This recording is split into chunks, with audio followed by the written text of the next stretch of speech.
Lily Chun was 7 years old when she found the creatures in the ravine behind her family's farmhouse. At first, she thought they were injured birds. Their wings were crumpled, and they made pitiful mewling sounds that tugged at her heart. It wasn't until she climbed down the rocky slope that she realized what she'd actually discovered. Dragons. Tiny ones, no bigger than kittens, with scales that shimmered between copper and gold. One had a gash across its wing membrane. The other's tail was bent at an unnatural angle. Lily didn't hesitate. She'd helped Papa bandage plenty of injured animals on the farm. She scooped both creatures in her backpack. They were surprisingly warm, and hurried home before her parents noticed she'd wandered off again. In her bedroom, she laid out her supplies: antiseptic from the bathroom, bandages from the medicine cabinet, and the gentle touch Mama had taught her when handling frightened creatures.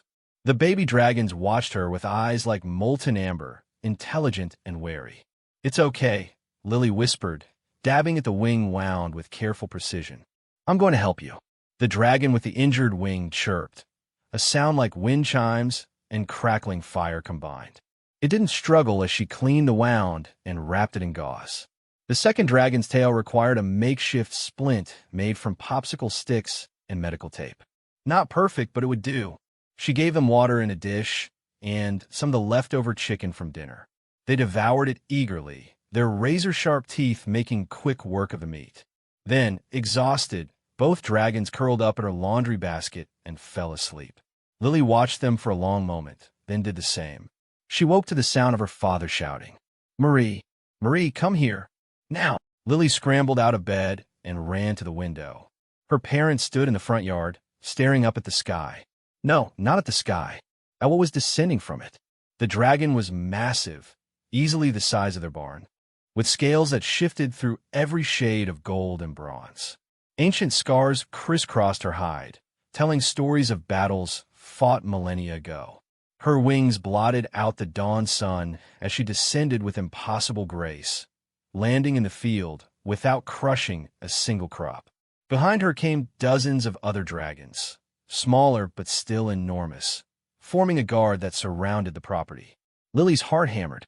The baby dragons in her basket began to chirp excitedly. The ancient dragon's head lowered until one massive eye was level with the farmhouse window. "That I found Lily," and the world seemed to hold its breath. Then, impossibly, the dragon spoke. Her voice was like distant thunder and the warmth of a hearth fire, and it resonated directly in Lily's mind. "You heal my children." Lily's mouth went dry. I just bandaged them. They were hurt. They were dying." The dragon's mental voice carried weight that made the windows tremble. "A hawk attacked them during their first flight. They fell. I searched for 3 days. I was too late." The dragon's massive head shifted, and through the window, Lily could see her parents frozen in the yard, her father's pitchfork raised uselessly, her mother's hands covering her mouth. But you were not too late.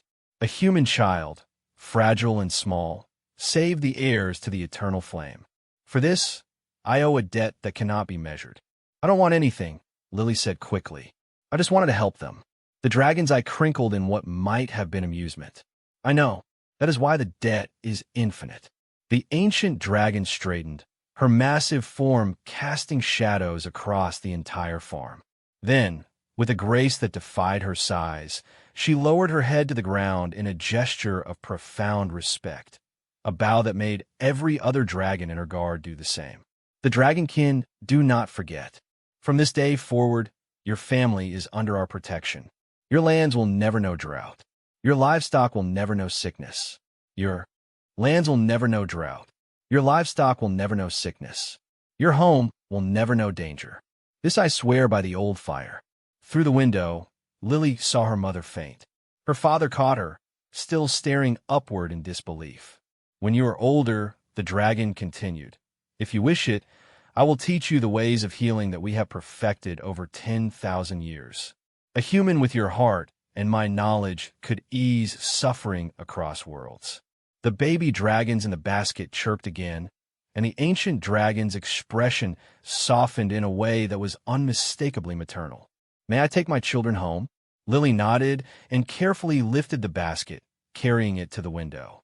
The ancient dragon's claw extended, gentle despite its deadly appearance, and the two babies scrambled onto it, chirping happily. The one with the bandaged wing nuzzled Lily's hand before departing. "Thank you, small healer. We will meet again." The dragons took flight in a thunder of wings, spiraling upward until they were specks against the morning sun. Lily watched them go, her hands still smelling of antiseptic and scales. Her father appeared in the doorway, pale and shaking. "Lily, what just happened?" She turned to him, still processing it herself. "I think I made some friends, Papa." In the distance, a dragon's roar echoed across the valley. Not a threat, but a promise. Protection. Gratitude. Alliance. Lily Chan was 7 years old, and she had just changed the fate of her family forever with nothing more than bandages, kindness, and a gentle heart.